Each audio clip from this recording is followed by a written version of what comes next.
ప్రశాంతమ్మ దాతృత్వం. పాము కాటుకు గురైన పారిశుద్ధ్య కార్మికురాలకి అండగా నిలిచిన ఎమ్మెల్యే. కోవూరు ఎమ్మెల్యే వేమిరెడ్డి ప్రశాంతిరెడ్డి దాతృత్వం చాటుకున్నారు. బుచ్చిరెడ్డిపాలెం నగర పంచాయతీ పరిధిలోని బవ్వేరు 19వ వార్డులో పారిశుద్ధ్య పనులను నిర్వహిస్తున్న తువ్వర శ్రీదేవమ్మ వీధులను శుభ్రం చేయు నిమిత్తంలో భాగంగా చెత్తను సేకరిస్తున్న క్రమంలో ప్రమాదవశాత్తు పాము కాటుకు గురై ఆసుపత్రిలో చికిత్స పొందుతున్నారు.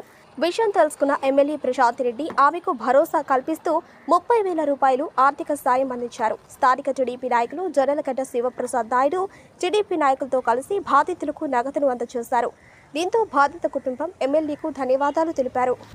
తువ్వర శ్రీదేవమ్మ మున్సిపాలిటీ పనిచేస్తుంటే పాము గడిచింది.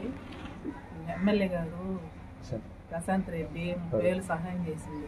శివన్న చేత ఇప్పించింది. చెప్పు.